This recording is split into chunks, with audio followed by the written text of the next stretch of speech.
Welcome to the Colosseum, the hub of health, wellness, and performance. Welcome back. This is episode 3 on the timeline. If you are new here, we provide coverage of the latest and relevant news in the health, wellness, and performance industry. So we always have something cool to talk about on this show. Sir. If you are interested, you can also sign up for our newsletter, and we provide you bits and pieces from the show. And if you don't have time to watch the show, you can have a good understanding of what's going on weekly within the Mm. industry as well. Yes, sir. Yes, sir. And today on our sparkling water reviews, That's right. I Every single have week. every single week, I have tropical fruit from Waterloo. So I've already tried it, and it's really not that great. Yeah. It tastes awful. So I got this new brand, Nixie, Mm.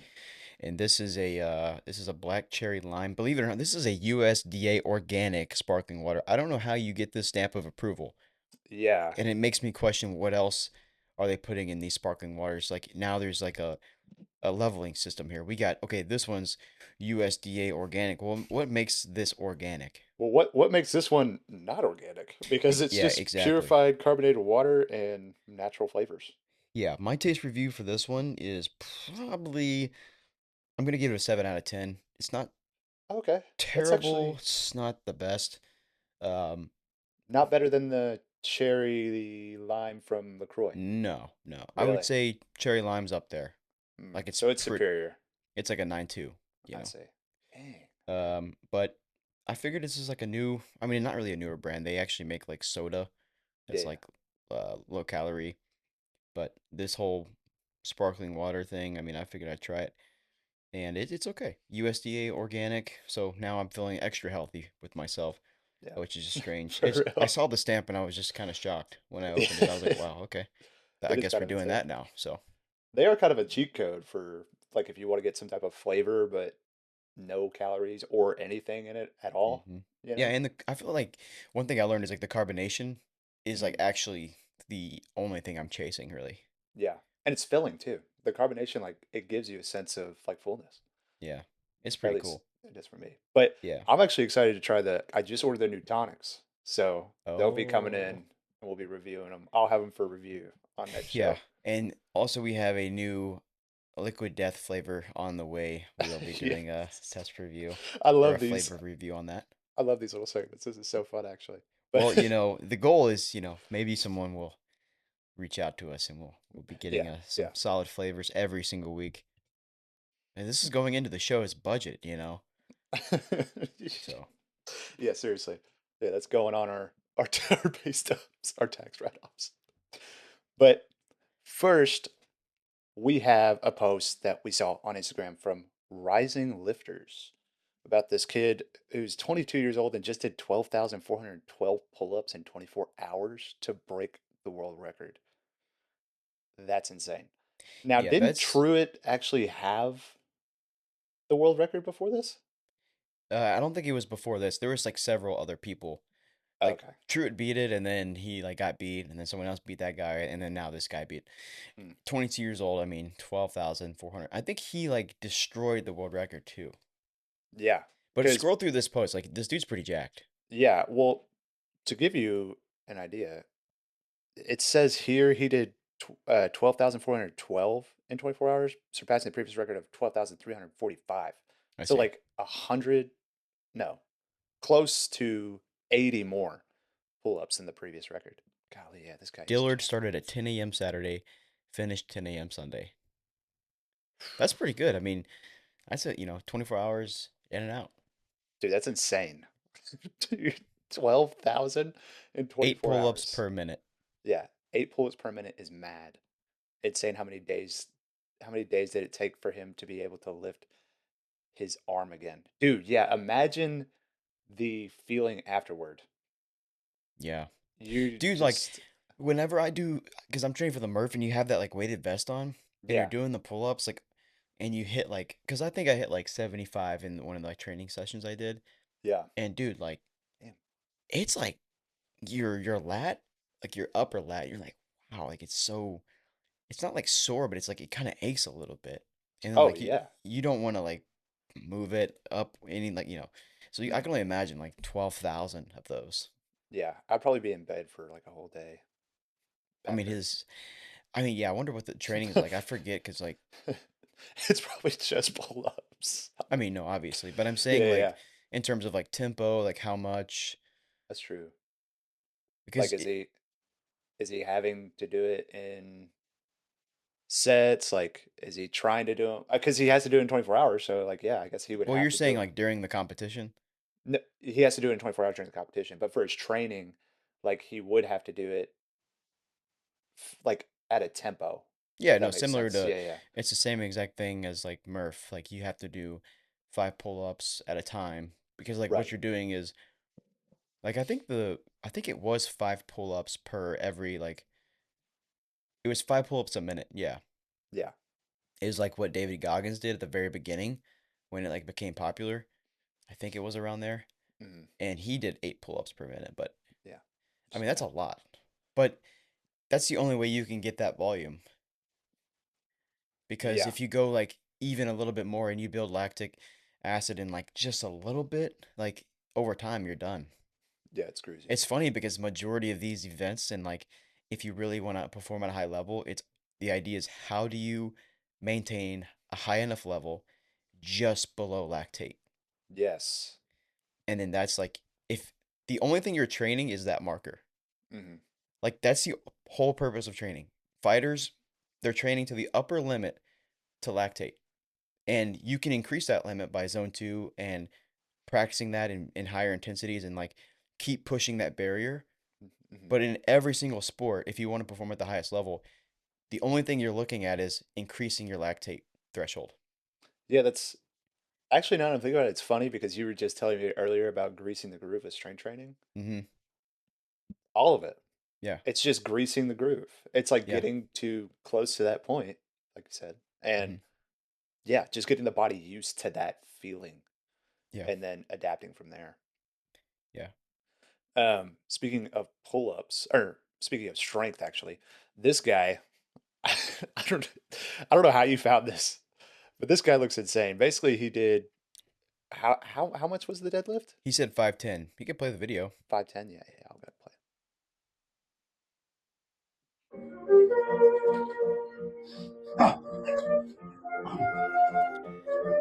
If you're watching, he just yelled 5'10". Yeah, And he's walking to the deadlift bar and he's yanking up 510 pounds. And he's about 76 years of age. 76 years old, and I don't even think he squatted down. That was a straight up, just straight like a deadlift too. Yeah, but there's a lot to unpack here. Right. First of all, look at the absolute beast of the garage gym he's got going on here. Oh yeah, dude. Look at all the medals in the back. Yeah, All the trophies, all trophies. from Little League.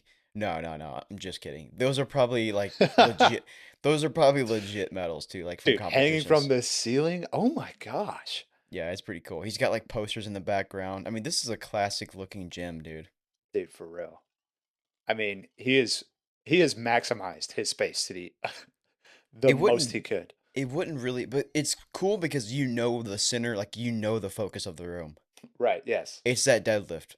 It's that deadlift. That's all You it is, walk bro. in, you say, "Okay, this is a deadlifting room." Yeah. We're And we're everything here to else deadlift. yeah, That's everything it. else is supporting that deadlift. Hmm. And of course, it wouldn't be complete without the box fan in the background. I mean, you got to have that. Gotta have that. That's Crucial. essential. And a pine cone. Look at Yeah, that. dude's jacked, man. Dude, he's super cool. Like he looks like just a chill old guy who He's just tatted likes to out. lift weights. I would love to work out with this guy someday. Mike Birch on Instagram. Go give him a follow. Yeah, for sure. Actually, you know Pretty, what? Look at pretty this. cool fella. Boop. We'll go ahead and give him Boom. a follow. Next is a topic that I'm pretty I'm pretty stoked for, and I'm sure Okay. you guys will be too. David protein ice cream. Dude. Next level.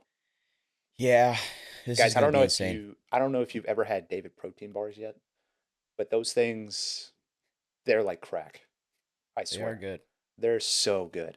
And I mean, their ice cream has got to be even better if it's anything like their protein bars. Super stoked to see this coming, for sure.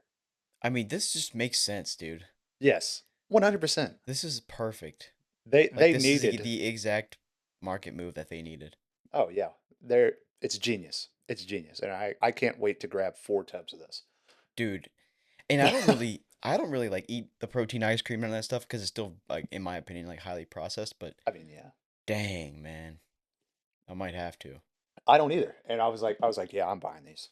As soon as I see these drop, I'm buying Yeah. Honestly, I saw this tweet and when I went to the grocery store, I was looking for some, but I was like, I'm not about to sit here and do the research on like what's good or not. them.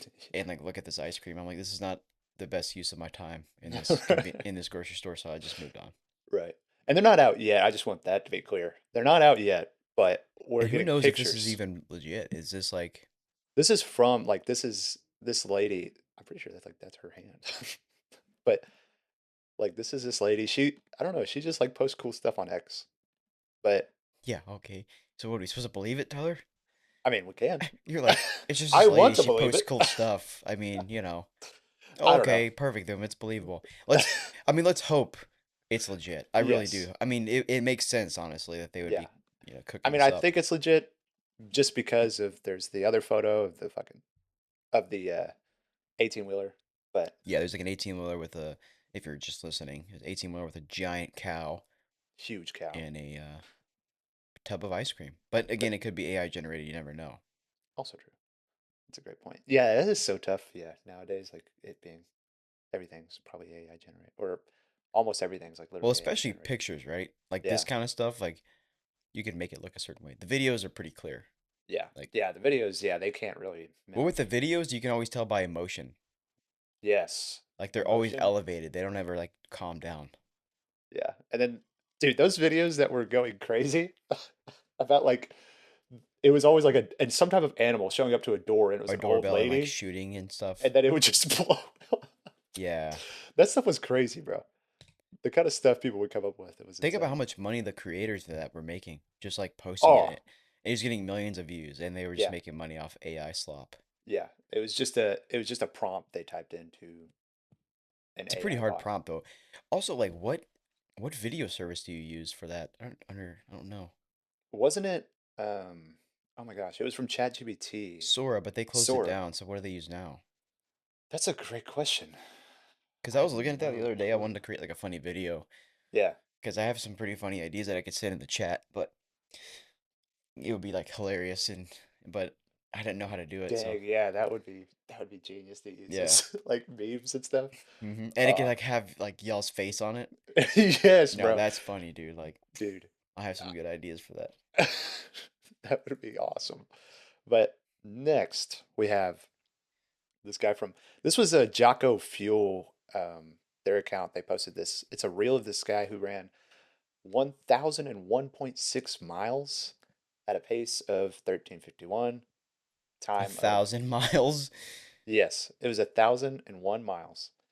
And it was he did it all on a track. So it was kind of like that guy Ned Brockman Yes. who ran. I don't remember how many miles Ned Brockman ran, but this guy ran 1,000 miles and it ended up being 4,000 laps around the track.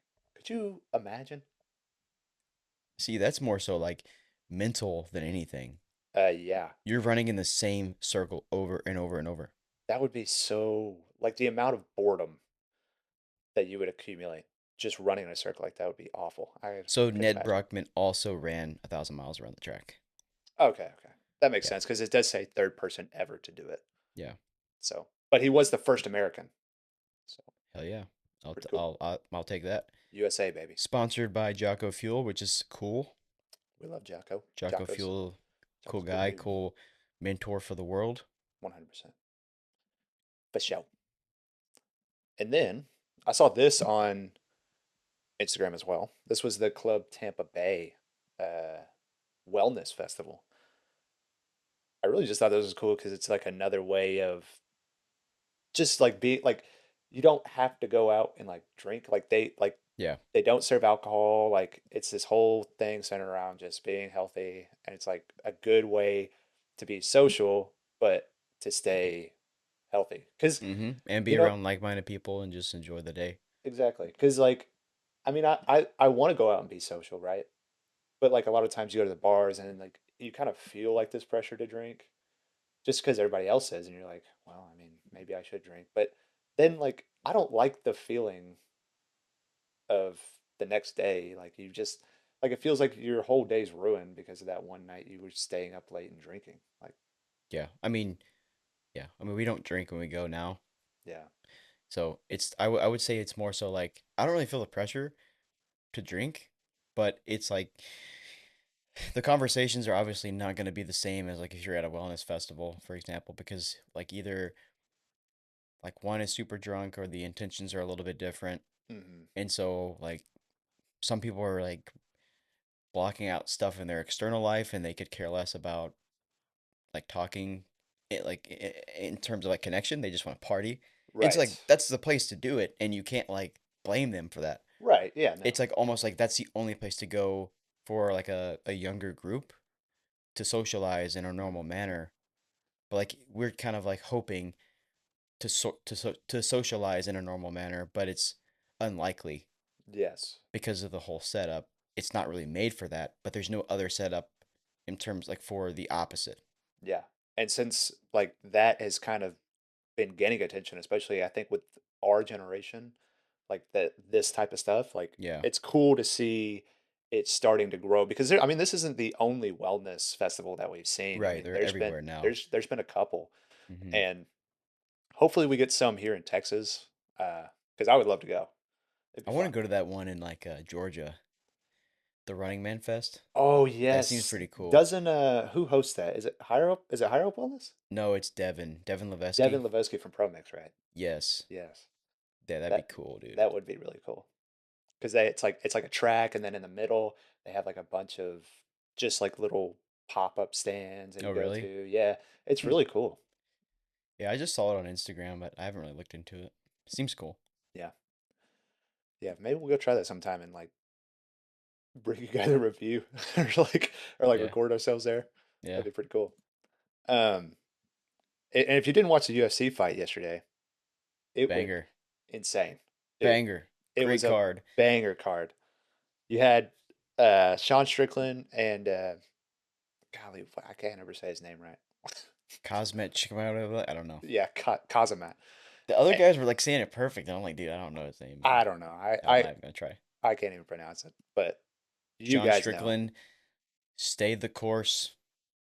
Honestly, everyone was going against Sean Strickland, and I I know, felt like he was the guy to win dude. against him. But I mean, it was such a good fight. You could tell like Sean Strickland was definitely playing it like he was fighting, but playing it very safe because you have to against a guy like him. Like he will straight up just mangle you. He'll crawl all Yeah, over you, and you can't move. exactly. Yeah, and that's what he did well was like his defense was Yeah, that it was the was on biggest thing. point. Yeah, And it was a master class, honestly. Like, yeah, Kazama could not take him down. It was crazy. I mean, Kazama did get like control a couple times, right, like naturally. but it wasn't And like dominating. yeah, within the first round, like he got control, and I was like, dang, this is not good. Yeah. And then sure enough, like it kind of just it was good defense, stood up, started fighting, and it Yeah, was and great. the people around us were like, they were saying like, yeah, Kazama definitely won that. But at the end, I was like, I don't know. You got to think about how many strikes he landed, Yeah, I like mean, the people were saying takedown like defense. yes, people were saying he got robbed, which like you could also look at it from the perspective of like, well, this is kind of leading us into the America 250 fight, and it's like if there's an opportunity to like, it was like a big USA chant going on. I see. If there's an opportunity to like build it up, it makes sense. That's true. That's a good point. But I don't know. It was a great fight. I don't think there Yeah. was like too much. I mean, I don't know. I think it was a good decision. Yeah, I think so too. And the other two fights were great as well. So it was a Dude, solid yeah, it was card. a great card. Yeah. The co-main and the one just before that. Yeah, they were solid. Um, we also have Yeah, this is some of his oh training. yeah, this is Kazuma. Yeah, Yeah. I was like, wait, what am I looking at? So he was training at the training lab actually. And so Nice. he trained like a bunch of guys, and Uh, this is kind of a behind the scenes of his training. I was like, this is pretty interesting I see. Here, let me because restart the video so we can watch they it. do some intense training.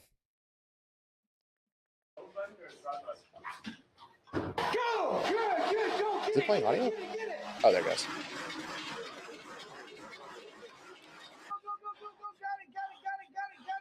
Keep the speed, speed. 34, 34, go, go, go, go, go. There, go, go, go, boom, boom, boom. 28, go, go, good, go, go. Oof. Dude, okay, I'm gonna tell you right now, those ball pickups, Mm-hmm. that Look stuff at is that. Look at the rough. assault Oh bike my with gosh, bands. with bands on it, bro. Yeah. If you've ever done the assault bike, you know that's insane. Yeah, 100%. Because it's already brutal. And that's what I was telling you last night. Like all of the athletes or all of the fighters, they rely on that assault bike so much. And we just started incorporating, the 4x4 Norwegian method on the assault Mhm. bike. And we want to start using the assault bike a lot more because, man, like the return on investment is huge. Yeah, it's such a good aerobic machine. Like it just A- it gets your heart rate up so quickly. And anaerobic. And anaerobic, yes. Yeah.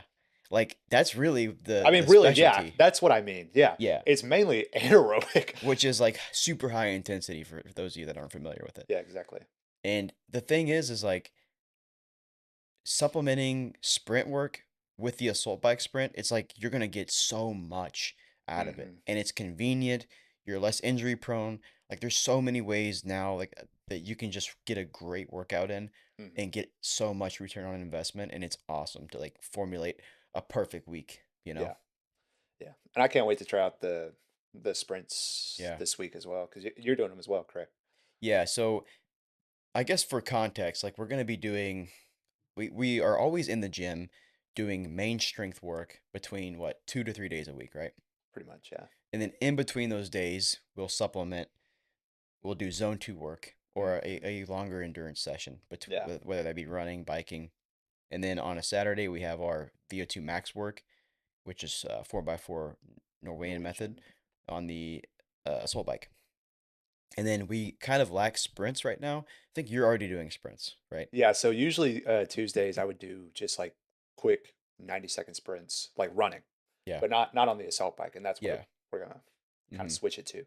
Yeah. And then so we're going to add in sprints throughout the week, or at least one sprint session a week. Mm.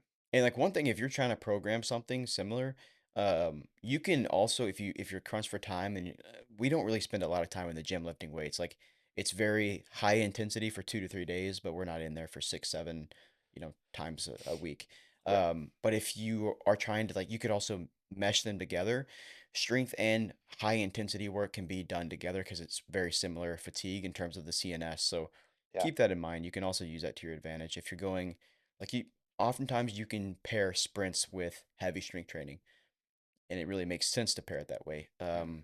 But for me, I'm gonna do sprints one day, and then zone two the same day. So it'll be kind of Yeah. like lined up there, and then I'll be in the gym. Next, we saw this reel from Hunter. You know, he was kind of talking about sodium bicarbonate, and I don't. Yeah, a lot of people don't really know about sodium bicarbonate, except for mainly like people who are really in the world of like endurance sports.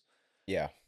But Yes. I mean, it's baking soda, yeah, and it acts as a buffer for lactate to build up. And this kind of goes back to my point earlier.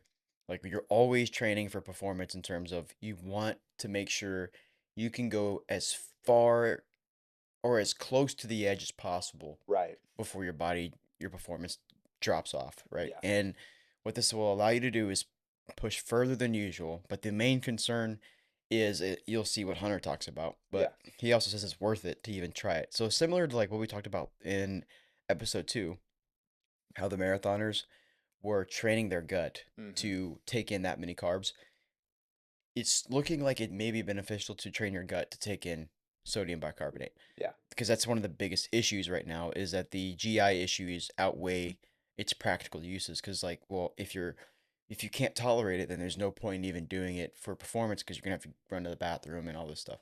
yeah, And so but if you can train yourself to take it and you be okay with it then it's actually super beneficial. yeah. Yeah, let's see what he has to say about it.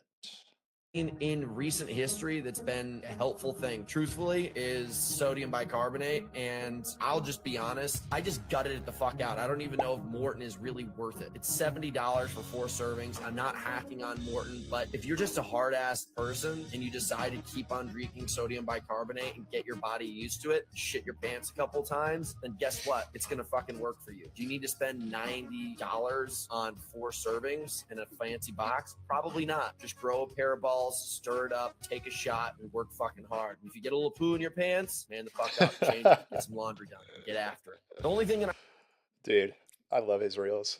Wow. I love his reels so much. If you get a little poo in your pants, suck it up and get some laundry done. That's real.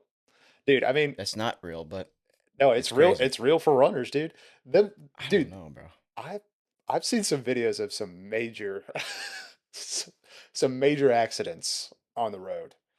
I tell you, man, I don't got it in me. I I'm don't, just I gonna. mean, I don't got it in me either. I think I'm okay.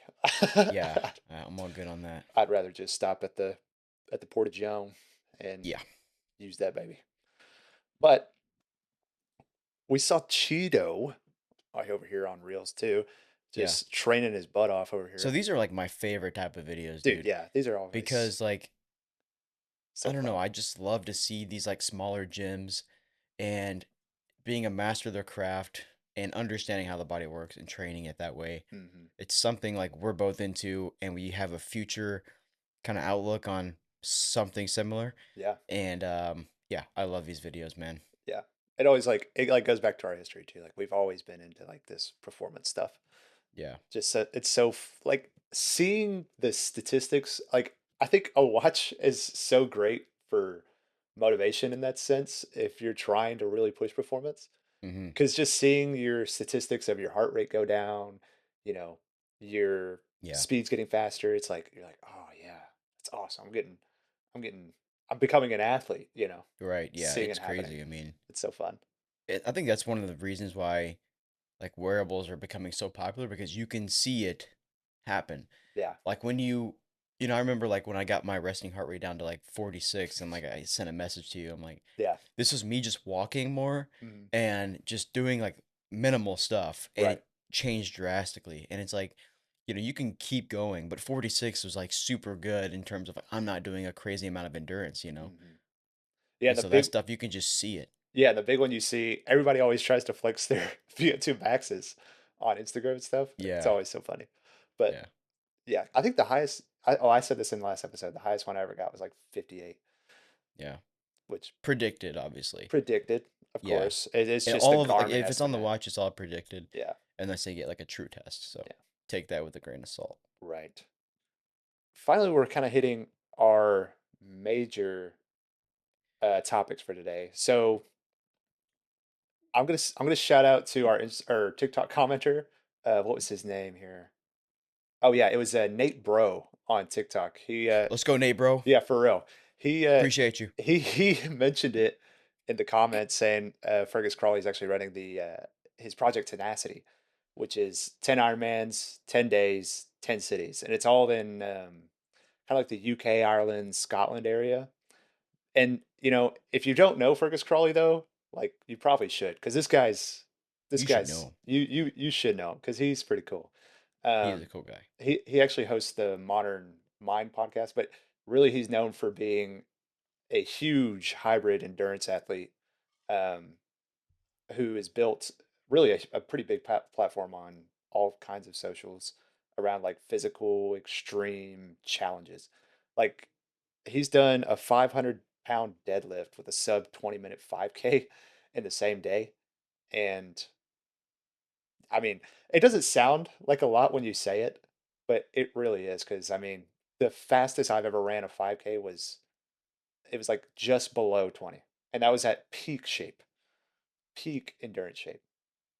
But again, Project Tenacity, it's a challenge: 10 Ironmans, 10 days, 10 cities, and it started on Thursday, April 30th in Edinburgh, which is located in Scotland. But so we'll go ahead and look at the map here because I think it's cool to see. It kind of gives you an idea of like kind of how hard this is actually to accomplish. But yeah, he starts right up here at the top at Edinburgh, which is basically Scotland, and then goes to Glasgow, from there he goes to Belfast, which he has to cross water to get to Belfast, then Dublin, then he goes Liverpool, Nixie sponsor us, Manchester, I believe Birmingham. No, Leeds, which is right down in here, and then Cardiff, Bristol, and he ends it in London. Yeah.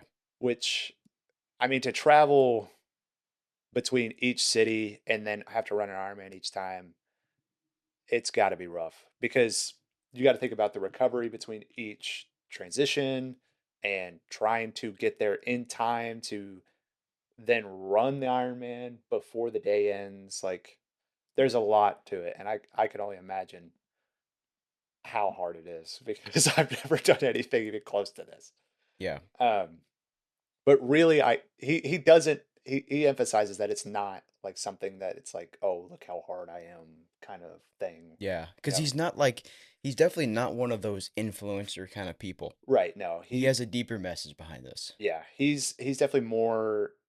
He's very big into mental health, and these challenges he does are what feed his, I guess, like his vision, like to bring people together to do things that are hard and that challenge you and that push you to another level, that give you like a sense of purpose. Because doing these things, I'm sure, I mean, it gives you such a big sense of accomplishment that what else really matters, right? You feel so good from, oh, I just did 10 Ironmans in 10 cities in 10 days, and who can stop me right now? Right? You know? So I thought this was really cool, but he's mainly raising a lot of money for a foundation called Calm, which is a UK suicide prevention charity named Campaign Against Living Miserably. So doing great Yeah. Mental things. mental health is important, and it's good that he's using that in a way to kind of raise awareness. I mean, I think the unique thing is like everyone knows about mental health because I feel like no matter what, everyone has their own piece Oh yeah, 100%. of mental health issues, or I don't even want to call it an issue, but something that they're carrying, Right. and it's a part of life, and it's important to like really understand that everyone should be in this together. I mean, we're all trying to figure it out. So Exactly. yeah, it's important, and really understand like your actions affect everyone, no matter like you never know how they're feeling that day, and you never know if it's like been an absolute awful day. So always approach people with an open mind and listen to them, and never do any type of premeditated judgment before you actually get to know the person. That's your assumptions could absolutely kill a great relationship. And so yeah, keep that in mind. 100%. Yeah. It's all of our first times living, man. It always goes back to that quote. And if you thought 10 Ironmans was hard, well, Cocodona 250 is right there with it. Dang. If you watched our first episode, you know we covered Cocodona 250, and it's just an ultra. It's an ultra marathon, 250 miles, runs through Arizona, and we've pretty much been monitoring the situation on Nice. the race, and We had so 5 screens up at a time, yeah, and we they have live streams, and we had direct access to every single angle on the live stream, and we were watching every runner, taking notes. And mhm, here we have direct access to the results. exactly. Yeah, I had all of their map run trackers on and Hmm. making sure who was DNFing and who was first, and Yeah, like a we lot goes into actually this show. You guys may think we're just talking with one computer, 17 computers behind the no, screen. yeah, you don't realize that I have 15 different TVs right above here. Yeah. Hmm. So always monitoring the situation. Yeah. Um, but from monitoring the situation, we found that Rachel Ekin took the dub at Cocodona W. 250. She went absolutely Women reign insane. supreme once again. Yes. It's honestly, this Yeah, month is just for the women. yeah, 100%. But she ran the race and in a time of 56:09:48, which is blazing fast for Cocodona 250 because she set the new overall world record, and was also the first woman to win Cocodona. W. She also won. This is also her third win in the women's overall. Then you had Killian North, who placed second overall and won the men's race in a time of 57:28:36, setting the new men's course record. Then we'll kind of move into who we usually, these are kind of like our favorite people, I believe, in the race. So we had Max Jolliffe, who last year he DNF'd, but well, not but this year he sadly also did not finish the race. He actually ended at mile, what was it? 107. Yes, 107. And it was near the Mingus Mountain section, according to my tracker. And he, yeah, We actually we sneak onto the course, and while they take little dirt naps, we put trackers in them. right, yeah. I have trackers labeled in Cam Yeah. Haynes, Courtney Mhm. Dauwalter, Sally McRae, all of them. So, Because we don't use anyone else's live feeds. We create our own. right, exactly. This is all sourced We from use home. Palantir Technologies. Yeah. Yeah. So Max Jolliffe didn't do so hot this year, but you know, it's still, I mean, 170 miles, like still an absolute legend in the field. I mean, he won Moab 250, King of Moab. Let's go. And W. so yeah, did a great job. Then we had Cam Haynes, who he did really good last year, but this year sadly he DNF'd due to, uh, you know, he He hit his head, he hit his head. As you can see, he but was. he's a good sport about it. Looks pretty nasty. Yeah, I mean, he did end up getting a concussion, which is impressive because he finished out that last, like, I think it was like mile with a concussion, which is super impressive. I mean, luckily he had his pacer with him to like guide him, but Hmm. I mean, who knows, like if he was out there by himself, like, Right, that's some it's real stuff, yeah, man. it's scary. It can get dangerous. Seriously. Like, I mean, man. I mean, you're talking like hundreds of miles. I mean, at that point, you're just like fighting to survive. So like Hmm. if a rock just you land on a rock just barely and then slip and fall, hit your head and you're out. Like Hmm. the craziest stuff could happen on these races. So you just Yeah. got to always be super careful. Um, Courtney Dauwalter, she actually did a great job this year. Another beast. Yes, she had a huge rebound from last year where she DNF'd and finished second in the women's with a time of 61:58:35, and she was reported to be sixth overall. She also finished right under Rachel Entrekin's previous women's course record. So these times just keep getting faster and faster. I And believe last year she DNF'd, right? yes, that's Oh, what you just said that. Sorry. that's what I said. Yeah, yeah, But it's crazy because the times just keep getting faster and faster, right? yeah. Like with So everything. It's insane. great comeback for her. Yeah. Because last year the course was like terrible. It was raining. It was cold. It was Muddy. super muddy, and so a lot of people came back for redemption because it was like an awful race last year. Right. Yeah. And luckily they came back with a vengeance and just absolutely They came back destroyed. with a vengeance. Yeah. For real. And then Sally McRae, who last year she did pretty good as well. But Sally, she finished Friday morning after grinding through the full 250 miles and came out as sixth among the women. So she did a great job as well. So let's go, Sally. She's also a beast Let's go, Sally. in the ultra running world. Finally, Shout out Sally McRae. shout out Sally McRae. Finally, we will be talking about our final major headline. Lots of finals there. Oh yeah. Oh yeah. Google introduced the all-new Fitbit Air. Let's go. It's a tiny screenless pebble, pretty much. Google's betting that people are tired of wrist notifications and glowing screens. It's designed to be invisible so you can wear it 24/7 without it feeling like a piece of tech, which isn't anything new to the wearable world. We Right. have Whoop, we have Aura. It's again showing the recognition of screenless wearables and Mhm. continuously growing, and now it has its own take, and obviously we can predict that Apple will be on its way. Right. And And Garmin, with their leaks. So, Garmin's behind. Yeah, they yeah, should have already dropped. They want to keep, delaying it, and this is what happens. So exactly. again, I have free real estate on my wrist if anyone wants to sponsor. Um, so the price is $99, which is super cheap. And obviously this is kind of in the categories like Fitbit, so it's the barrier to entry is a lot cheaper, Hmm. but like you can't really say that it's not going to be as good as Whoop because it's available for pre-order. They'll be shipping late May 2026, so we haven't or the internet hasn't had a chance to review it yet. Mm.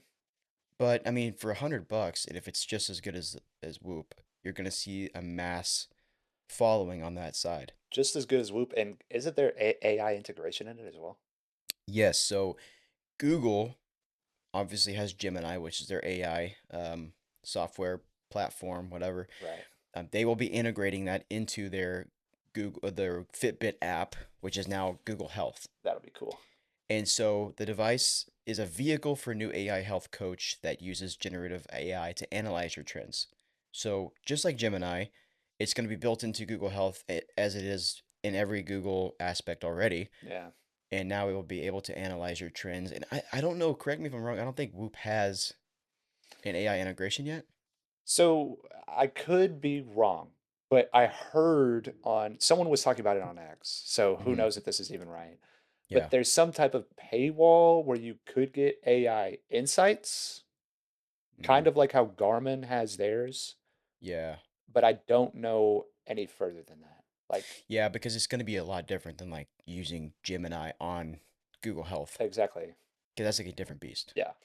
And so it doesn't just show your steps. It looks at your heart rate variability, sleep stages, SpO2, to give you an actual physiological context. Hell yeah. So Sweet. you can also use the app to snap a photo of a gym whiteboard workout or a piece of cardio equipment, and the AI will automatically log the session and intensity for you. Super cool. That is really cool. If you're interested, obviously pre-orders for $100. You can also get the Stephen Curry edition for They have $130. they have a Stephen Curry This edition. actually, for a little bit extra money, for $30 more, it includes a racing stripe, Nice. Let's go. specifically engineered to increase airflow. You're like instantly like 3 times faster with that racing stripe on. I just want to let you Yeah. guys know. So, I mean, the proof is in the pudding, right? Yeah. Racing stripes make you faster. Mm-hmm. 100%. So, obviously, we're in an era that people want more wearables. It's like we're seeing it all the time. Whoop is exploding, Aura is exploding. Now we have, the Fitbit coming in.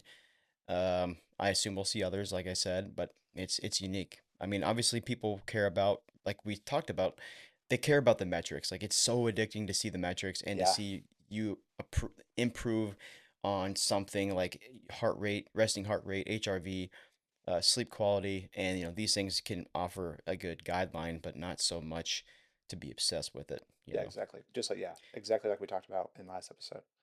So, But like one of the angles was like the hybrid athletes want less friction.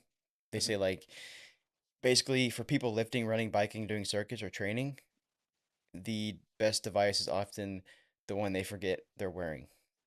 Really? And it says it tracks the body without interrupting the workout. But it's like, okay, and this has got to be like that's like so sales pitchy kind of thing because do you sleep in your Garmin? Yes. Okay. I've also heard people say that they don't like sleeping in their Garmin. It's uncomfortable, but I don't even notice my Garmin's on. And like we have some of the bulkiest Garmin's Yeah, on the I market. mean, look how Yeah, big this like thing is. yeah, they're like the bigger ones on in terms of like you can get smaller ones and the Forerunners are slimmer. Hmm. And so like I don't know, I've never noticed it. But then again, like some nights I'll have to charge my watch and I'm like, okay, that was I guess it was good. Like I don't really notice a difference like Yeah, sleeping with it or without it. yeah, I don't either. And And so with I don't really see the aspect of that because the thing is like your wearable, like let's say a Garmin is going to offer you the same insights. yeah. And the thing is like with training, I I mean even then I don't even know it's notice it's there. I mean there's like maybe some specific workouts where I could see it would be annoying to have your watch on being a hybrid athlete, but other than that, it's not I hate that. really I hate that term so much. a hybrid athlete. Yeah. How come? It's just dumb. It's so like it like formulates a hierarchy, and it's like, okay, Mm, you work out for overall health. Like you're not you don't label yourself as a hybrid athlete, dude. Come on. okay, that's a great point. Like, jeez. I never thought about it as a hierarchy. Yeah, I'm a hybrid athlete now, man. I've transitioned. Yeah, that's true. People do kind of use it in that sense. Yeah. Never thought Like about I've that. leveled up, bro. Yeah, yeah, It's like, no, you haven't. You learned more. yeah. You just learn more like everybody should be doing in this life, Yeah. you know? There's like once you learn more, then you start to implement more things that actually make sense. Right, exactly. But it's a big learning journey, and most people start out at bodybuilding or, especially our age, it was blowing up and then like C-bomb and all that stuff. And Yeah, then you start to learn more along the way. yeah. Just like C-bomb, he's going into athletic training and more functional movements, and he's not saying he's a hybrid athlete. Hmm.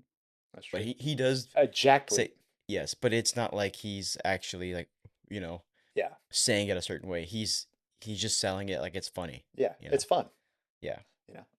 But, and that concludes episode 3 of the Colosseum podcast. Yeah, guys, thank you for tuning in if you made it this far. And this is going to be, a pretty regular format here. We really enjoy this type of format. We're going to be dropping every Wednesday, 7 a.m. So you guys can tune in. Don't forget about the newsletter if you don't have time to watch it. Hmm. You can get bits and pieces from the show on the newsletter. And go follow us on our accounts, Colosseum_media on everything: TikTok, Instagram, YouTube, Spotify, and Apple Podcasts. So Yes, sir. we Thank hope you you guys enjoy the guys. content. Yeah. Thank you guys so much. Peace. Peace out.